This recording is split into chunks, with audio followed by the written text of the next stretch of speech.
તો આ તરફ ગાંધીનગરની કલોલ નગરપાલિકામાં હાઈ વોલ્ટેજ ડ્રામા સર્જાયો। ચીફ ઓફિસરની ચેમ્બરમાં અરજદારે દવા પીધી।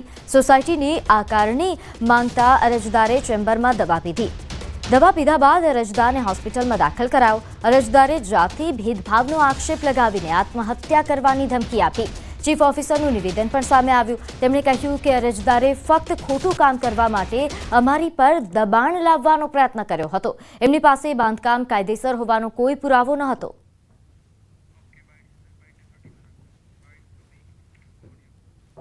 મારી પાસે આવી અને એમણે જાતના એલિગેશન કરી અને તમે જાતિ ભેદભાવ કરો છો એ પ્રમાણેના આક્ષેપો કર્યા છે અને દવા પીને આત્મહત્યા કરવાની ધમકી આપી છે।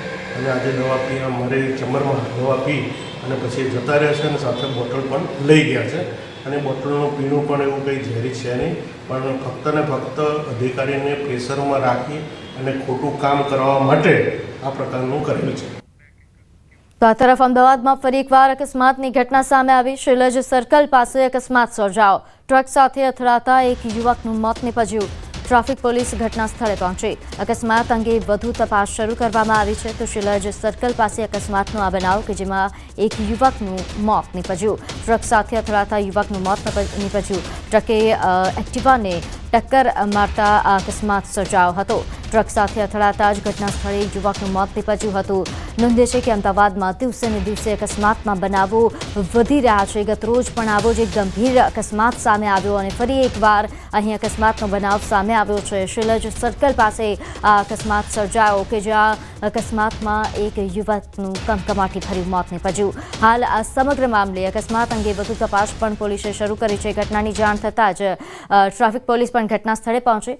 આ અકસ્માત અંગે વધુ અપડેટ સાથે આપણી સાથે સંવાદદાતા ઋત્વિજ જોડાઈ ગયા છે। ઋત્વિજ, આ અકસ્માત અંગે શું વધુ અપડેટ?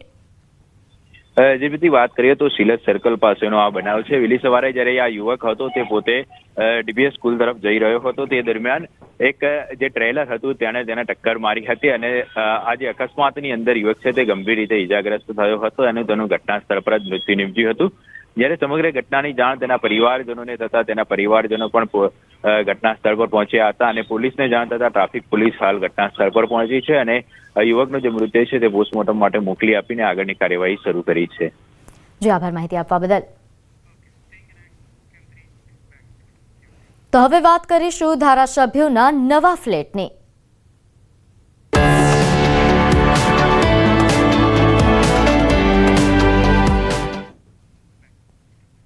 ગાંધીનગરમાં બની રહેલા ધારાસભ્યોના નવા ફ્લેટના એક્સક્લુઝિવ દ્રશ્યો ન્યૂઝ 18 ગુજરાતી પર।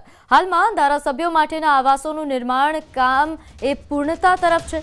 ધારાસભ્યો માટેના લક્ઝુરિયસ ફ્લેટની અંદરનો નજારો પહેલીવાર ટીવી સ્ક્રીન પર આજે ન્યૂઝ 18 ગુજરાતી પર જોઈ રહ્યા છો। ધારાસભ્યો માટે ફ્લેટ ટાઈપના 4 બેડરૂમની સુવિધા સજ્જ લક્ઝુરિયસ ફ્લેટ તૈયાર કરાઈ રહ્યા છે। બંગલા જેવા ફ્લેટની રહેણાંક હવે ગુજરાતના ધારાસભ્યોને મળશે। આ ફ્લેટમાં 4 બેડરૂમ સહિત 9 રૂમની સુવિધા છે, જેમાં drawing room, dining room, kitchen, store room, library cum reading room તેમજ ડ્રેસિંગ રૂમ, 3 અટેચ અને 1 કોમન ટોયલેટની સુવિધા સાથે હાલમાં 9 માળના 12 એપાર્ટમેન્ટ 216 મકાનોનું નિર્માણ કાર્ય કરાયું છે, જે અંદાજે 200 કરોડથી વધુના ખર્ચે નિર્માણ કરાયા છે। હાલ વસતા ધારાસભ્યો એ નિવાસ 1971માં સેક્ટર 17માં બનાવાયા હતા। તો ગાંધીનગરમાં નવા આવાસો જે ધારાસભ્યો માટે તૈયાર કરાયા છે, લક્ઝુરિયસ આવાસના દ્રશ્યો તમે એક્સક્લુઝિવ ન્યૂઝ 18 ગુજરાતી પર જોઈ રહ્યા છો।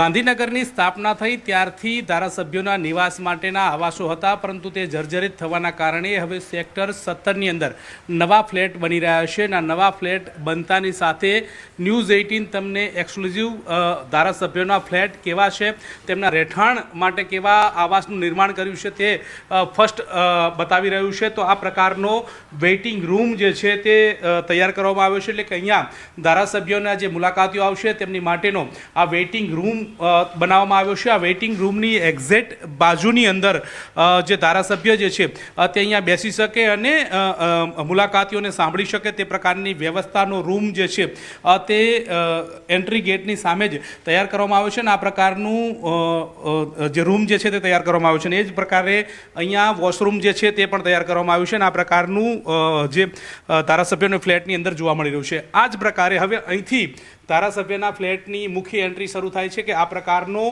તેમનો હોલ હશે અને ત્યાં તેઓ પોતે રહેતા હશે. ત્યાં આ પ્રકારનું ટીવી ટેબલ ગોઠવાશે, આ પ્રકારના તેમને વાર્તાલાપ કરી શકે, લોકો સાથે બેસી શકે તે પ્રકારનો આ વૈભવી ફ્લેટ તમે જોઈ રહ્યા છો કે આ પ્રકારની વ્યવસ્થા કરવામાં આવી છે. એ જ રીતે અહીંયા આ ડાઇનિંગ ટેબલ જે છે તે સજ્જ થયેલું રસોડું જે છે તે પણ જોવા મળી રહ્યું છે અને આ પ્રકારનું આખો જે રસોડું જે છે તેનો લુક આ પ્રકારનો હશે. એટલે કે ધારાસભ્યો જ્યાં રહેતા હશે તેમના રહેઠાણ વિસ્તારનું રસોડું જે છે તે આ પ્રકારનું હશે અને આ પ્રકારની બાલ્કનીમાં આ પ્રકારના જે તમે જોઈ રહ્યા છો કે હિંડોળા જે છે તે લાગવાના છે અને આ હિંડોળાની મારફત આ બાલ્કનીની બહાર તમે જુઓ તો અહીંથી તમામ ધારાસભ્યોના જે મકાનો જે છે તે દેખાશે. કુલ 9 જેટલા જે એપાર્ટમેન્ટ બનાવવામાં આવ્યા છે જેમાં 216 ઘર જે છે તે નિર્માણ પામી રહ્યા છે ને આ બાલ્કનીથી ધારાસભ્યના નવા મકાનનો નજારો આ પ્રકારે હશે. એટલે કે અહીંથી તમામ ધારાસભ્યોના નિવાસસ્થાન જે છે તે આ રીતે દેખાશે. અહીંયા આ પ્રકારે હાલ તો ગાર્ડન નિર્માણ કાર્ય જે છે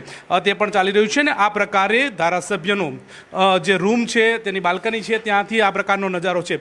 તમામ ઘરોમાંથી આ જ પ્રકારનો નજારો જોવા મળશે. તે પ્રકારની વ્યવસ્થા સજ્જ આ જે ધારાસભ્યના મકાનો જે છે તે જોવા મળી રહ્યા છે ને આ પ્રકારે 3 જેટલા તેમના જે બેડરૂમ બનાવવામાં આવ્યા છે ને આ પ્રકારના 3 બેડરૂમ તમે જોઈ રહ્યા છો. આ પ્રકારની બેડરૂમની વ્યવસ્થા જે છે તે પણ જોવા મળશે. માસ્ટર બેડરૂમ છે, સેમી માસ્ટર બેડરૂમ જે છે તે આ પ્રકારનો હશે. તમામ સુવિધા સજ્જ બેડરૂમ જે છે તે જોવા મળી રહ્યા છે ને આ પ્રકારના તમામ બેડરૂમની અંદર તમામ પ્રકારના જે વ્યવસ્થા હશે તે આ પ્રકારની હશે. એટલે કે ધારાસભ્યોએ હવે નવા ફ્લેટની અંદર ફક્ત ને ફક્ત પહેરેલા કપડે આવે તે પ્રકારની વ્યવસ્થા સજ્જ ફ્લેટની સુવિધા જે છે તે તૈયાર કરવામાં આવી છે. આ માસ્ટર બેડરૂમ હતો. હવે આ જ પ્રકારે આ સેમી માસ્ટર બેડરૂમ તમે જોઈ રહ્યા છો કે આ પ્રકારનો સેમી માસ્ટર બેડરૂમ જે છે તે જોવા મળી રહ્યો છે ને આ પ્રકારનો લુક સાથે તમને આ સમગ્ર જે ફ્લેટનો નજારો જે છે તે જોવા મળી રહ્યો છે. મહત્વનું એ છે કે વર્ષો પૂર્વે ધારાસભ્યોના ફ્લેટ જે છે તે સેક્ટર 21 ખાતે નિર્માણ પામ્યા હતા. ત્યાં ધારાસભ્યો જે છે તે રહેતા હતા પરંતુ તે આવાસો જર્જરિત થવાના કારણે નવા આવાસો નિર્માણ પામી રહ્યા છે ને નવા આવાસના જે મકાનો તૈયાર થયા છે તેનો વૈભવી ફ્લેટ આ પ્રકારનો હશે. આ પ્રકારની સુવિધા સભર હશે. સાથે સાથે જે ધારાસભ્યોની સાથે જે તેમના જે ડ્રાઈવરો હશે, તેમના જે સર્વન્ટો હશે તેમની માટે પણ વિશેષ વ્યવસ્થા રૂપનો જે એક રૂમ જે છે તે તૈયાર કરવામાં આવ્યો છે. આમ આહલાદક સુવિધા સાથે આ ફ્લેટ જે છે તે તૈયાર થઈ ચૂક્યા છે ને આ પ્રકારનો નજારો ન્યૂઝ 18 તમને ફર્સ્ટ ઓન બતાવી રહ્યું છે ને આ પ્રકારના આ વૈભવી ફર્નિચરવાળા ફ્લેટ જે છે તે જોવા મળશે ને આગામી દિવસોની અંદર આ સુવિધા જે છે તે ગુજરાતના તમામ ધારાસભ્યોને મળશે ને આ પ્રકારના ફ્લેટ જે છે તે હવે નિર્માણ પામી ચૂક્યા છે. હવે ફક્ત ને ફક્ત ત્યાં ફર્નિચરની કામગીરી ચાલી રહી છે ને આવનારા દિવસોની અંદર આ તમામ ધારાસભ્યોને આ ફ્લેટની ચાવી પણ મળી જશે. હિતેશ પ્રજાપતિ સાથે ગૌતમ શ્રીમાળી, ન્યૂઝ 18 ગુજરાતી, ગાંધીનગર. તો હવે વાત કરીએ બજારમાંથી ચા ખરીદતા પહેલા ચેક કરજો. જૂનાગઢથી મહત્વના સમાચાર. શંકાસ્પદ ડુપ્લિકેટ ચાની ભૂકીનો જથ્થો ઝડપાયો છે.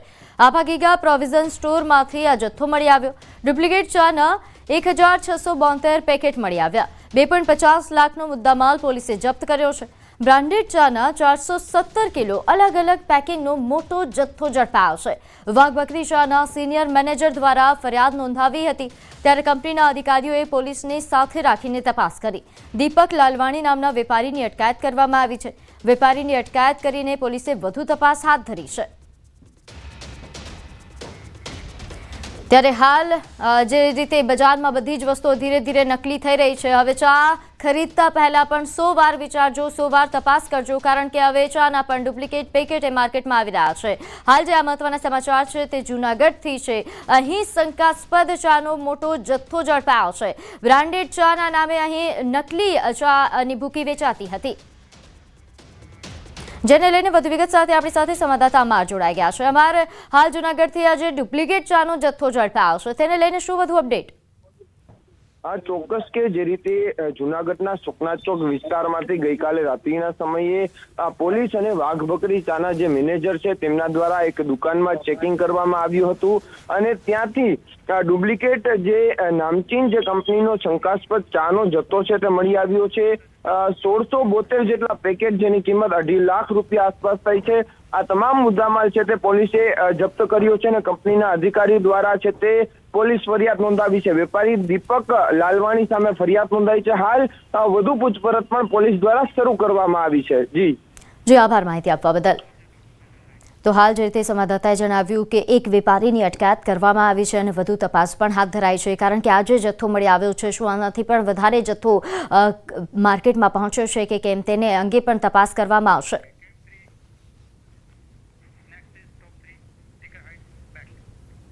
તો હવે નજર કરીશું ટોપ 3 હેડલાઇન્સ પર। સવારે 11 વાગે નર્મદા ડેમના 5 ગેટ ખોલી પાણી છોડાશે। રાજ્યમાં 6 દિવસ થંડરસ્ટોર્મ એક્ટિવિટીની આગાહી। જમ્મુ અને કાશ્મીરના સીએમ અમર અબ્દુલ્લા આજે એસઓયુની મુલાકાત લેશે।